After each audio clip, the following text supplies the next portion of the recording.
Episode 2 of Earth Abides opens with Isherwood and Lucky meeting Emma, the only other survivor in the neighborhood. Emma obviously gets nervous after seeing a man approaching her house, but as soon as she learns that Ish means no harm, she lets him in. Through her conversation with Ish, we learn that she is originally from Pensacola. Her father was in the military and her mother was a nurse. Emma used to cut her sister's hair. That's why she has some barbering skills. As a family, they used to do a lot of camping. Hence, Emma knows how to forage and hunt well enough to make it through the apocalypse. It's also apparent that Emma has a strong will, or else she wouldn't have made it this far. But since she is lonely, she decides to move in with Ish. To be honest, I was expecting this trust-building phase to last longer. As a man in a post-apocalyptic world, regardless of one's sex or gender, I would have taken my time before I trusted another survivor this easily, because desperate times make people very desperate, even though they don't have to. I guess the plot of this show doesn't need that kind of conflict, and that's why Ish and Emma get along so easily. Anyway, while Emma looks around Ish's house, Ish cuts down the noose that he had arranged in case he wakes up one day with the intention of ending it all. He doesn't need it anymore because now he has a reason to live. When Emma finds out that rats have eaten through Ish's packaged food, the duo goes on a supply run. They eat, they talk about fishing, then they eventually get to the topic of how humans are the virus, and Mother Nature has essentially erased them so that Earth can heal. Emma says that despite being labeled a virus, she won't go down without a fight. That leads to a montage of Emma and Ish enjoying each other's company while making Ish's house feel like a home. Eventually, their relationship turns sexual, and this show wins the prize for the most boring and sauceless representation of passion and romance that I have ever seen.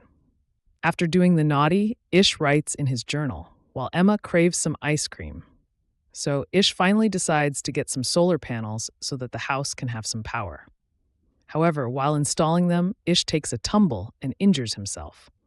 It's not too serious, and he begins his recovery process pretty soon thanks to Emma and her medical expertise. A few months later, Emma announces that she is pregnant, and that causes Ish to get anxious because there aren't any operational medical facilities that'll help her with delivering the baby. When Emma assures him that her body is more than capable of birthing the baby all on its own, Ish's worry decreases by a few notches, and he decides to hit the library to learn everything there is to learn about pregnancy. Ish buys all the stuff that Emma currently needs and will need in the future. Ish also learns how to kill a cow and butcher it properly so that Emma gets all the protein that she needs to keep herself and the baby healthy. However, it's easier said than done, and Ish goes through hell to obtain beef. Since the aforementioned solar panels have started working, storing the meat for a prolonged period of time isn't an issue anymore. That said, a totally different issue arises: rats. And I'm not talking about 5 to 10 rats. I'm talking about literally thousands of rats roaming around the neighborhood in search of anything that they can sink their tiny teeth into. Ish and Emma try their best to prevent the rodents from getting in, but Lucky gets injured in the process. At the end of Earth Abides Episode 2, as the world enters the second year of the apocalypse, the cats clean up the area by eating all the rats. Conveniently enough, that's when Emma's body decides to push out the child.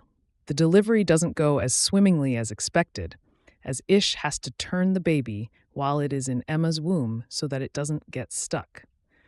Ish has an anxiety attack as he starts thinking about his parents' deaths and what he is going to do if Emma dies during childbirth. After Ish finds his bearings, things get relatively easy. The baby enters the world, and she is named Heather by the happy couple. This somehow prompts Emma to use her graffiti skills to announce her house address to the world so that any other survivor out there can get the help that the couple can provide. Going by that last shot, it looks like there's another person out there, but it's not clear if this individual is looking for help or to hurt others.